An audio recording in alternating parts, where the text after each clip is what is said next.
문재인 정부 들어 처음으로 열린 국정감사가 이틀 뒤면 사실상 마무리됩니다. 지난 12일부터 시작된 국감평가와 함께 정치권 소식도 짚어보겠습니다. 서양호 두문정치전략연구소장, 허성우 국가디자인연구소 이사장 모셨습니다. 어서 오십시오. 네, 어서 오십시오. 네. 문재인 정부 첫 국정감사가 이제 이틀 뒤면 사실상 마무리가 됩니다. 이번 국감 기간 사실상 이른바 적폐청산을 두고 여야 간 심한 공방전이 벌어졌었는데요. 먼저 이번 국감 어떻게 보셨습니까? 야당이 좀 더 분발해야 될 것 같다는 생각이 듭니다. 기존의 국정감사와 다르게 여야의 공소가 좀 뒤바뀐 것 같습니다. 원래 국정감사는 야당이 주인공이고 네. 정기국회 꽂힘에도 불구하고 문재인 정부가 취임한 지 6개월밖에 돼서 그런지 몰라도 여당이 방어할 거리도 그리고 야당이 공격할 거리도 별로 없어서 그런지 야당이 두각을 별로 못 나타내고 있는 것 같은 생각이 들고요. 그에 반면에 오히려 여당 의원들이 소위 말해서 그 이명박 박근혜 전 대통령 시절에 국정에 대해서 특히 권력기관 군 사이버사라든가 네. 국정원이라든가 그리고 여러 가지 국가 권력기관의 선거와 정치 개입, 특히 여론 조작과 민간인 사찰 내 부분에 대해서 요목조목 짚어가면서 상당히 매서운 그 전임 정부에 대한 공격들을 이끌어 나가고 있는 것 같습니다. 특히나 이번 국정감사는 아시겠지만 내년 지방선거를 앞두고 네. 여야 간의 치열한 기싸움이 진행되고 있기 때문에 실질적인 내실 있는 그 정부 여당에 대한 비판보다는 정치적 주도권을 잡기 위한 공방전들이 치열하게 진행되고 있는 건 아닌가 싶은 아쉬운 점이 있습니다. 네, 이사장님께서는 어떻게 보고 계십니까? 우리 서양호 소장님께서 말씀하신 대로 일단 그 창과 방패만 바뀌었지 네. 사실은 거의 그 과거와 비슷하다. 다만 이제 우리가 국정감사 하기 전에 이거는 적폐청산과 프레임 자체가 적폐청산과 정치보복 프레임으로 가기 때문에 크게 내용이 없을 거다 이렇게 했는데 지금 좀 전에 이제 야당을 아주 그냥 그 말씀을 하셨는데 맞습니다. 야당은 사실 어떻게 보면 국정감사를 통해서 국정을 주도할 수 있는 그런 환경을 만드는 게 과거 되게 그렇게 왔습니다. 반대로 여당은 뭐냐면은 정책 대안을 마련해줘야 됩니다. 야당은 여당의 어떤 그 예산 문제라든가 정책의 정당성이라 이런 것 여러 가지 지적을 하면서 주도권을 만들지만 대신에 이제 여당이 해야 할 일은 뭐냐면은 정책 대안을 제시를 해줘야 됩니다. 그리고 문재인 정부가 하고자 했던 국정 과제라든가 이런 것들을 조목조목 야당과의 대화하면서 그걸 만들어 가야 되는데 사실 그 여당도 정책 대안보다는 오히려 적폐청산 이런 그 프레임에 갇혀 갖고 결국 그 각 위원회마다 예를 들어 법사위라든가 네. 판노위라든가 다 적폐청산 과거 정부 뒤지기를 한다고 해서 사실 제대로 된 국정감사를 한 적이 없습니다. 그리고 이번에는 국정감사 피감 기간이 701개가 됩니다. 이 701개를 한 달 동안 한다는 것은 거의 사실은 불가능합니다. 결국은 뭐냐면 겉핥기식 국감으로 갈 수밖에 없다. 이것은 이미 벌써 이 국감하기 전에 여당이 이미 적폐청산이라는 그 신호탄을 쐈기 때문에 이것은 불보듯 뻔하다. 사실 업무 평가라든가 피감 기관들의 어떤 그 도덕 문제라든가 이런 것들은 아예 기대를 할 수 없었던 부분이에요. 네.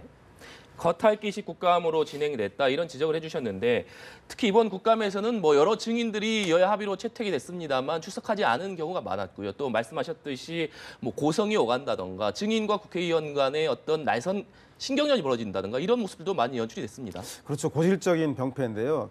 아마도 원래 국회의원들이 정부 여당을 비판, 견제, 감시하려고 하는 원래 정책적 질의 내용보다는 그것은 오간데 없고 아마 막말과 고성, 국회의원들의 갑질 행태만 부각되었는데 아마도 제가 볼 때는 이 문제는 정책적 국감을 차분하게 준비하지 못한 데서 나오는 거라는 생각이 들고요. 특히나 야당이 지금 국회 보이콧까지 국정감사 보이콧까지 해가면서 정부 여당의 언론 장악 음모를 부각시키려고 하는데 네. 언론 장악 음모, 국정감사 보이콧가 어떤 연관이 있는지 제대로 국민들에 설득하지 못하고 있는 것 같습니다. 그래서 저는 일부 국회의원들의 고성하고 막말도 문제지만 특히 자유한국당이 국회를 볼모로 해서 자신들의 정치적 이슈를 정쟁화하기 위해서 국정감사를 보이콧하는 행태, 이것이 가장 막말과 고성보다 더 큰 문제점이 아닌가 싶은 생각이 듭니다. 네, 말씀해 주셨듯이 국정감사가 사실상 마무리되기가 얼마 남지 않았습니다만 한국당이 국감을 보이콧하고 있습니다. 사실상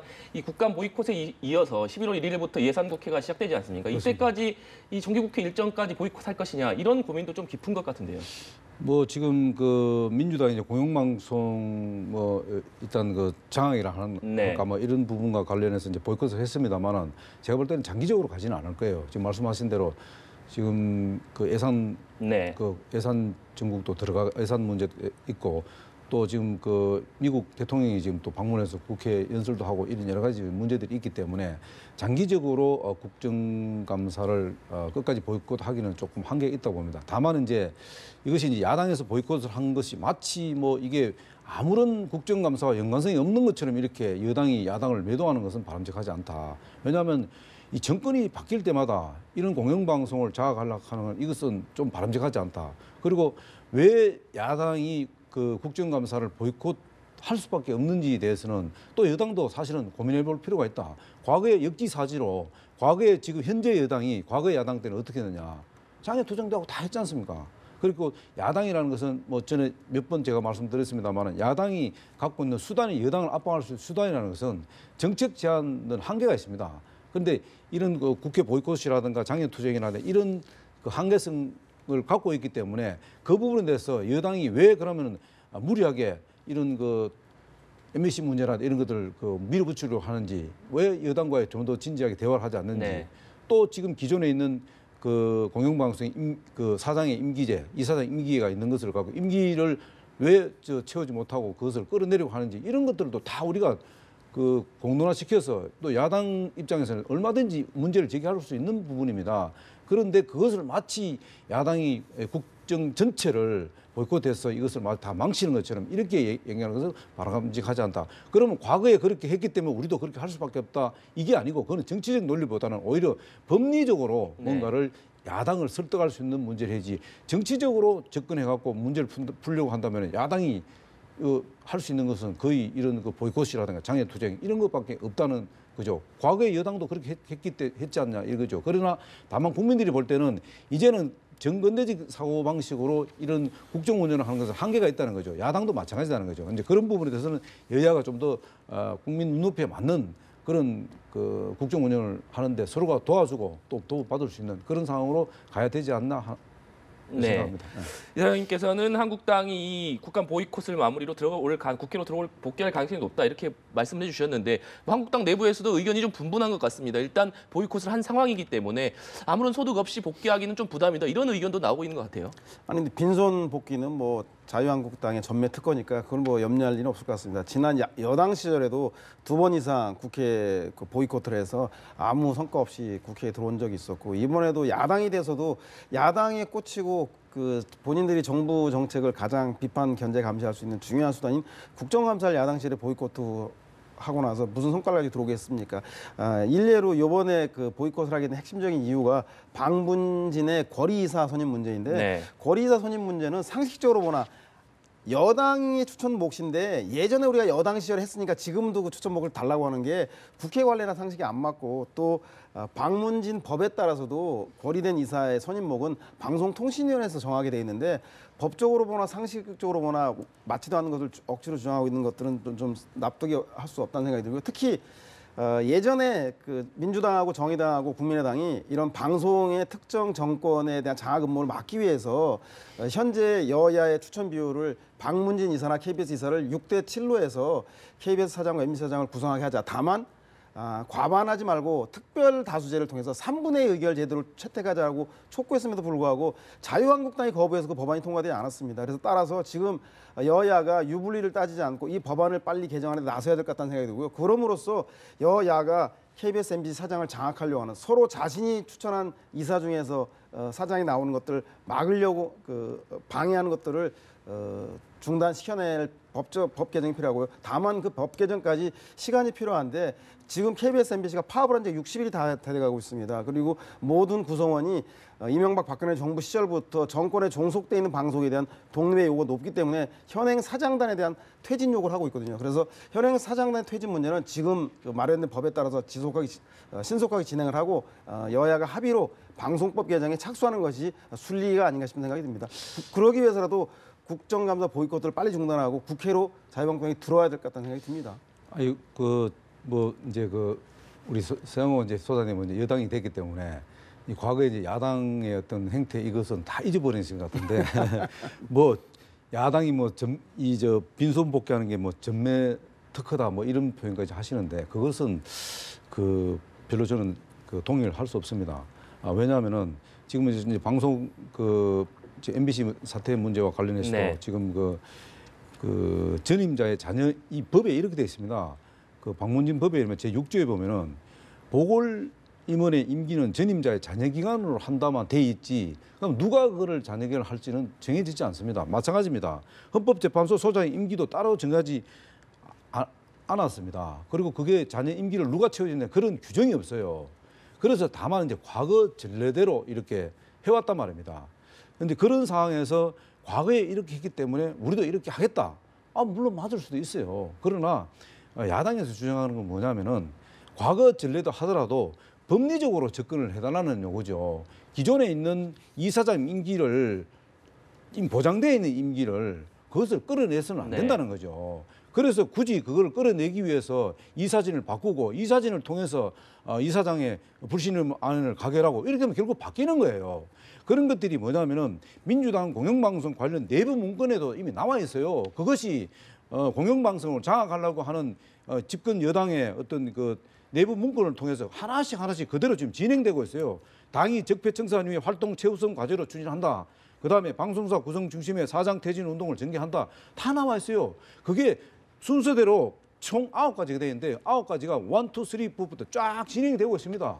그런 상태에서 마치 야당이 이것을 없는 것을 만들어서 하는 것처럼 또 과거에 어떤 여당이 했던 행태가 아닌 것처럼 새로운 것처럼 이렇게 했었는데 그것은 잘못됐다 제가 말씀드리고요. 다만 이제 이 부분과 관련해서 야당에서 빈손으로 과연 복귀할 수 있겠냐 하는 그래서 빈손으로 복귀할 수밖에 없다. 전면 특허다 이런 말씀하시는데 그건 아니고요. 이것은 어디까지나 여야가 얼마든지 머리 맞대서 이 부분은 충분히 논의할 수 있는 상황이고 이 부분에 대해서 또 여당도 상당 부분은 야당이 복귀할 수 있는 명분도 줘야 된다. 네. 그것이 바로 협치하는 거 아니겠습니까? 그리고 이번에 국정감사는 5당 체제에서는 거의 처음 있는 일입니다. 그렇게 하려면 여당이 더욱더 협치의 모습을 보여주는 게 저는 마땅하다고 봅니다. 그런데 이런 식으로 밀어붙이기 식으로 이렇게 강행을 하고 이렇게 하면은 결국 과거의 야당과 뭐가 다르냐 이거죠. 그 부분을 지적하는 거죠. 그래서 이것이 과연 계속 이런 식으로 정권 바뀔 때마다 이것이 계속 대물림이 된다면은 대한민국 정치 발전은 요원한 거 아니겠습니까? 그 부분을 저는 지적하고 싶은 거예요. 네. 지금 이 시간 한국당에서는 이 국회 국정감사 보이콧을 이어갈 것인가 말 것인가 이 부분을 결정하기 위한 대책회의도 열리고 있으니까요. 이 결론도 주목해 봐야 될 것 같은데 말씀해 주셨듯이 박문진 보궐이사 선임을 놓고는 여야 간 의견이 확연히 갈리는 것 같습니다. 이런 상황 속에서 지난주에 박문진에 대한 국회 과방위 국정감사가 있었습니다. 앞선 리포트에서도 보셨지만 이 고영주 박문진 이사장이 점심시간에 이 한국당 의총에서 참석한 사실이 알려지면서 이 신경민 간사 그러니까 신상진 위원장이 국감을 불참하면서 민주당 신경민 의원이 대행을 맡았는데 신경민 의원하고 고영주 이사장 사이에 상당한 공방이 있었습니다. 어떻게 보셨습니까? 제가 볼 때는 고영주 이사장의 태도와 행태에 대해서는 지적하지 않을 수 없는데요. 물론 소위 말해서 한국당 의총에 박문진 이사장이 참석할 수 없다라고 하는 것이 규정되어 있는 법은 없습니다. 그럼에도 불구하고 현재 박문진의 KBS, MBC 이 문제의 가장 큰 문제가 공영방송에 대한 정치권의 개입과 관여 아니겠습니까? 그래서 독립성과 공정성, 공영성을 가장 중요하게 여기고 있는데 지금 그중에 핵심적인 곳이라고 있는 박문진에서 자유한국당 의총에 간다는 것은 지금 현재 자기 처지가 어렵기 때문에 자유한국당이 분발해서 야당으로서 열심히 싸워서 자기 자리를 지켜달라고 하는 정치적으로 해석될 수밖에 없기 때문에 향후 방송 KBS의 공영성이라든 공정성에 대해서 요청할 수 있는 KBS, MBC에 대한 공정성에 대한 요구들을 할 수 있을 것인가, 공영방송의 독립에 대한 근거를 스스로 허물어서 특정 정파를 찾아가는 거에 대해서 제가 대단히 신중하지 못한 자세가 아니었다 싶은 생각이 들고요. 이분이 이사장에서 소위 말해서 불신임 표결이 돼도 이사장은 물러나겠지만 이사직에서 물러나지 않겠다라고 있는데 물론 이 불신임 결의에 대한 구체적인 세부적인 관련 규정은 없습니다. 네. 그러나 정현주 KBS 사장 소송 당시에 그 해임에 따르면 대법원이 임명권을 해임까지 포함하는 임면권이라고 그 규정을 포괄적으로 해서 그 판례가 있습니다. 따라서 전 이 박문희 이사장에 대해서 해촉뿐만 아니라 해임을 해 나간다면 박문희 이사가 현직 대통령에 대해서 공산주의자라고 하는 망언부터 시작해서 방송이 특정 정치권에 의해서 장악될 수 있는 그런 구조적인 문제를 차단할 수 있기 때문에 저는 아마 다음 수순은 박문희 이사에서 그 이사장에 대한 그 해임 건의를 하지 않겠나 싶은 생각이 듭니다. 네, 이사님께서는 좀 의견이 다르실 것 같은데 어떻게 보시죠? 예, 뭐 지금 뭐 말씀하신 대로 그 다음 순서는 틀림없이 이제 이사회 열어서 이사장은 아마 퇴진 네. 불신임 할 겁니다. 그것은 이미 로드맵에 이미 저 민주당 공영방송 장악 관련 문건이 이미 다 나와 있어요. 이제 그렇게 돼 있고 다만 이제 그 고영주 이제 이사장이 그 신경민 그 이제 그 권한 대행이죠. 네. 그 의원하고 이제 신경경 벌이는 그 부분은 일단 그 이사장 고영주 이사장이 그 자유한국당 의총에 참석한 것은 어떻게 보면은 이제 보는 관점이 좀 다를 수 있어요. 야당 입장에서 고영주 이사장을 불러서 이 내막이 어떻게 될 수 있냐 한번 들어볼 수 있는 문제예요. 다만 그것을 정치적으로 확대하면은 그 문제가 틀림없이 있는 거예요. 반대로 여당에서 고영주 이사장을 불러서 그 의총에 참석해서 이 지금 MBC 사태와 고영주 이사장의 입장이 뭐냐고 이렇게 질타했을 경우에 불러서 그럼 갔을 때는 그럼 어떻게 할 거냐. 그래서 우리 그 소장님께서 이야기하신 대로 이 공영방송 독립성이라는 말을 자꾸 그 끄집어내서 그 얘기를 자꾸 하시는데 공영방송 독립성과 관련해서는 제가 볼 때는 이 정부 여당이라든가 그리고 다른 데서는 관여할 필요가 없다. 오히려 MBC에서 노사간의 합의에 의해서 정상적으로 이 문제를 처리할 수 있도록 놔둬야 되는데 제3자가 개입해서 하는 상황은 바람직하지 않다. 이 말씀 드리고요. 다만 신경민 그 의원이 이 피감 기관의 장을 불러가고 저렇게 막 윽박 지르고 하는 것은 바람직하지 않다. 왜냐하면 피감 기관이 뭐 그 이 장이 무슨 그 피해자가 아니지 않습니까? 그렇지 않습니까? 조사받으러 온 것도 아니지 않습니까? 그와 관련된 상황을 참고인으로 온 거예요. 그렇다면 거기에 대한 예우를 해줘야 되는데 저렇게 막론한 식으로 윽박 지르고 인격 모독하고 저거는 아직도 정근대적인 사고방식이다. 아직도 지금 세상이 얼마나 지금 바뀌고 있다는 건 국민 눈높이에 맞지 않는 그런 행위라고 저는 봅니다. 네, 두 분과 함께 국감 중간 평가를 해봤는데요. 이번에는 이 홍종학 중소벤처기업부 장관 후보자 인사청문회 얘기를 좀 짚어보도록 하겠습니다. 다음 달 10일로 청문회가 잡혔는데요. 네.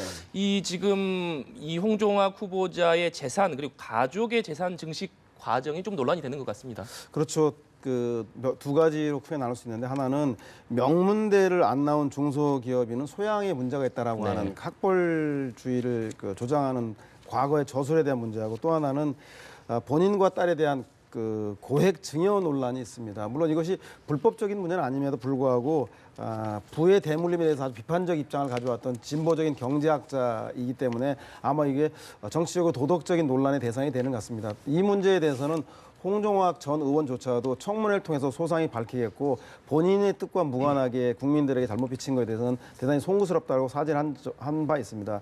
그러나 한 가지 좀 아쉬운 것은 청문회가 지속될수록 이 벌써 몇 번째인지 모르겠는데 중소벤처부 장관 경우에는 지난번에 27번째 후보자를 냈고 이번에는 이 홍종학 전 의원이 20번째라고 하지 않겠습니까? 그 얘기는 뭐냐면 청문회가 실제로 직무 역량을 잘하는 것을 검증하는 곳이 아니라 오히려 장관이 되는 것에 대한 그것을 가로막는 개인의 인신 공격성의 폭로의 장이기 때문에 많은 사람들이 장관에 나서지 않으려고 네. 하는 것들이 반복되는데 저는 그래서 차제에 그 개인적인 그 도덕적인 문제에 대한 청문회와 직무 능력과 관련된 청문회를 좀 분리해서 개인 도덕성 문제는 비공개로 한다든가 해야 되지 않겠나 싶은 생각이 듭니다. 지금도 홍정학 의원은 진보적 경제학자로 재벌 개혁에 대한 폭넓은 식견을 가지고 있음에도 불구하고 중소기업에 대해서 정책적 소양 능력이 있는데 그것은 전혀 검증되고 있지 못한 안타까움이 있기 때문에 그런 문제가 청문회를 통해서는 좀 그 반영이 되고 또 이런 청문회 제도조차도 차제에 좀 개선이 돼야 되지 않겠나 싶은 생각이 듭니다.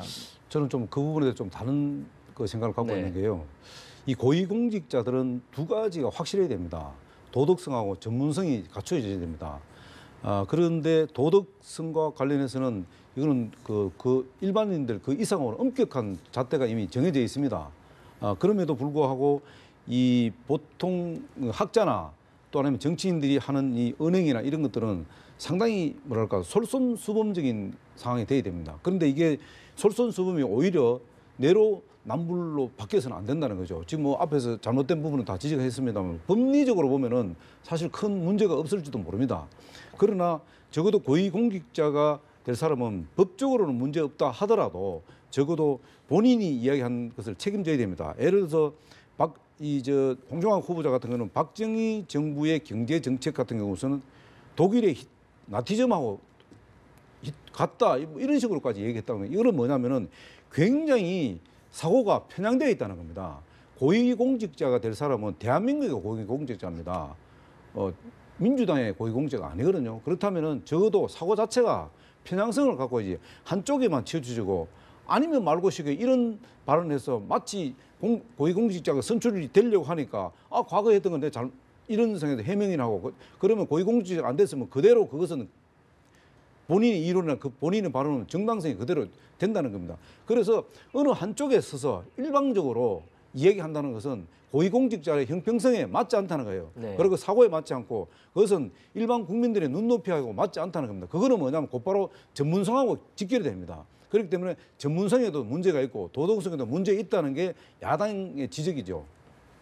네, 여러 말씀을 해주셨는데 이번에는 자유한국당 얘기도 좀 짚어보도록 하겠습니다. 홍준표 대표가 이 방미 일정을 마치고 귀국을 했는데 지금 관심을 끄는 부분이 역시 박근혜 전 대통령 출당 문제 아니겠습니까? 당초는 이 윤리위에서 이 탈당 권유 징계를 하면서 이게 자동적으로 출당으로 이어질 것이라는 관측이 많았는데 이 최고위를 통해서 의결 절차를 거쳐야 된다 이런 주장이 또 힘을 얻고 있는 상황인 것 같습니다.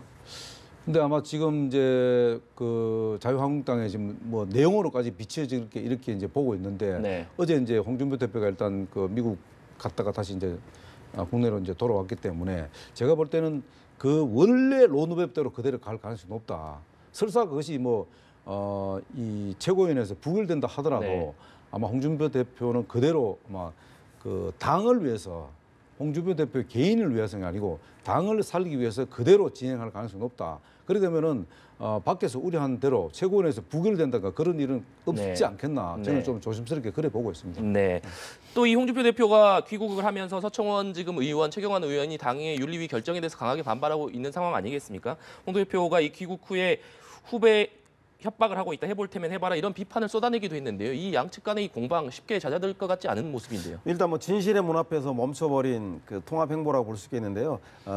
이 녹취록이 가장 큰 문제입니다. 네. 이 녹취록에는 두 가지 내용이 담겨 있다고 하는데 서청원 그 의원이 주장하는 녹취록의 내용은 홍준표 대표가 그 검찰 측에 1차 재판에서 그 불리한 진술을 했던 소위 말해서 경남기업 그 부회장 그 유모 부회장의 진술을 번복하게 좀 해달라고 검찰에 서청원 의원이 힘을 좀 써달라고 하는 내용이 있는데 그 녹취록을 공개하겠다는 거고 또 여기에 이용주 국민의당 의원이 가세한 것은 네. 바로 이 윤모 부회장이 1심에서 불리하게 진술해 자기가 유죄를 받았는데 2심에서는 이 진술을 번복해달라고 하고 협조를 요청하는 실제로 해서 2심에서 홍준표 대표가 무죄를 선고받았습니다. 그래서 이 두 가지 내용이 담겨있는 녹취록이라고 한다면 이 녹취록이 공개돼서 사실이라고 했을 경우에 지금 3심 계류 중인데 대법원에서 좀 뭐 불리한 판결이 날 수도 있다. 따라서 이 녹취록의 진실 유무에 따라서 홍준표 대표가 추진하고 있는 친박 청산과 통합 작업이 박차를 더 가할 것인지 아니면 홍준표 대표의 리더십이 붕괴되면서 통합은 여기서 멈춰버릴지 이 녹취록의 진실 공방에 모든 것이 달려있지 않나 싶은 생각이 들고요. 마찬가지로 박근혜 전 대통령의 최고위원회에서 의결 문제도 이 녹취록에 의해서 상당한 영향을 받을 수밖에 없고 김무성 대표와 나머지 바른정당에서 자유한국당으로 통합을 위해서 복당을 하고 싶어하는 분들도 바로 이 녹취록의 진실 여부에 따라서 그 거취를 표명하지 않겠나 싶어서 다음 주에 저는 이 녹취록의 여부가 서청원 의원과 홍준표 대표가 진실을 밝힐 시점이라는 생각이 듭니다. 네. 녹취록과 관련해서는요, 저는 좀 이렇게 생각합니다. 이게 이제 그 홍준표 대표가 녹취록이 있다면 밝히라고 얘기했지 않습니까? 네. 그러면 이제 다음 주에 뭐 있으면 밝히겠죠. 근데 문제는 이제 녹취록을 뭐 밝히느냐 안 밝히느냐 이 부분을 떠나서 자유한국당의 서청원 의원이 차지하고 있는 위치를 우리가 한번 점검해 보겠다. 왜냐하면 팔선 의원으로서 네. 상당히 나름대로는 친박의 자장으로서 그동안 역할을 해왔습니다. 근데 지금 박근혜 전 대통령이 탄핵이 되면서 사실은 친박은 이미 사실 사망 선고를 하는 건 마찬가지거든요. 그렇다면 누군가는 거기에 대해 책임을 져야 됩니다. 그리고 홍준표 대표는 이미 대법원의 판결이 남아있다는 걸 알고도 당원들이 이미 선출해서 대표로 뽑은 겁니다. 그런 당대표를 이런 그 녹취력을 폭로해서 당대표를 흔들겠다? 이 당원들이 용서를 되겠습니까? 그리고 이 자당에 있던 당대표였던 녹취록을 공개를 해서 그것을 재판에 불이익을 준 이런 폭로를 한다면은 이것은 정말로 구태의연한 정치거든요. 그렇기 때문에 이것이 물론 겉에서 밖에서 볼 때는 이게 자유한국당의 내용으로 접어들어서 또 자유한국당이 국민들이 정말로 원하는 네. 방향이 아니고 반대 방향으로 역행하는 거 아니냐 이렇게 염려를 하지만 제가 볼 때는 그것은 현역 의원을 사실 출당시키는 문제는 굉장히 그 가벼운 문제가 아닙니다. 네. 이런 내용 정도는 있을 거라고 보고 또는 지금 이 상황이 여론이 그렇게 좋지 않으면 서청원 대표가 나름대로 이 팔선 의원이기 때문에 그 정치에는 사실은 굉장히 도가 있기 때문에 이런 부분들로 합리적으로 아마 그 선당 후사 정신에 의해서 뭔가를 좀 홍준표 대표와 대화해서 대화로 뭔가를 풀어갈 수 있는 그런 장이 아마 다음 주는 마련될 가능성도 있다. 그렇기 때문에 이 부분도 원만하게 좀 해결될 가능성이 있지 않겠나 이렇게 봅니다. 네. 또 바른정당 같은 경우에는 이 통합파를 이끌고 있는 김무성 의원이 해외 국정감사를 마치고 귀국을 했습니다. 오늘 저녁에 이 통합파가 모임을 갖는다고 하는데 빠른 시일 안에 이 바른정당 내 통합파가 한국당으로 복귀할 것이다 이런 관측이 나오거든요. 어떻게 보고 계십니까? 저는 남경필 대표, 그 지사의 통합으로의 회군에 대해 주목할 필요가 있다는 생각이 듭니다. 남경필 지사는 원래 애초에는 유승민 그 전 대표에게 바른정당을 살릴 기회를 줘야 한다라고 해서 네. 유승민 그 전 대표에게 힘을 실어주는 듯 했으나 최근에는 유승민 그 의원이 배제 정치, 독선에 빠질 우려가 있다. 따라서 통합을 적극적으로 빨리 추진해야 한다는 얘기를 하고 있습니다. 이 얘기는 뭐냐면 내년 지방선거를 앞두고 실제 그 바른정당 소속의 광역 단체장들이 내년 지방선거 상당히 우려하고 있다는 생각이 듭니다. 네. 따라서 이 광역 단체장들이 통합파, 즉 김무성 전 대표의 손을 들어준 걸로 보아서 바른정당의 내용은 일부 바른정당의 의원들이 탈당을 함으로써 그 전당대회에서 선출될 예정인 그 대표 선출이 상당히 좀 불길이 수그러드는 그런 모양으로 바른정당이 깨지는 게 기정사실화 되는 게 아닌가 싶은 생각이 바로 저 광역 단체장들이 지금 회군하고 있고 통합을 선택하는 것으로서 확인될 수 있다는 생각이 듭니다. 네. 다음 주 저는 이제 되면은 왜냐면 오늘 29일부터 사실 그 경선 후보자 등록입니다. 네. 오늘부터. 그리고 11월 13일 날 경선 날에 전당대회 전당대회 날짜죠. 날짜이기 때문에 그렇다면은 그 전에 사실 통합파가 어떤 결행을 할 가능성이 있다. 왜냐하면 이제 30일이면 국정감사도 끝나기 때문에 네. 국정감사 기간 동안은 이 사실 그 통합파가 결행하기는 굉장히 국민적 부담이 있거든요. 그런데 이제 국정감사 끝나고 어쨌든 오늘부터 후보 이제 등록도 하기 때문에 13일 전에 아마 통합파의 행동은 좀 따르지 않겠나 그렇게 봅니다. 저는. 네, 알겠습니다. 오늘 두 분 말씀은 여기까지 듣도록 하겠습니다. 오늘 말씀 감사합니다.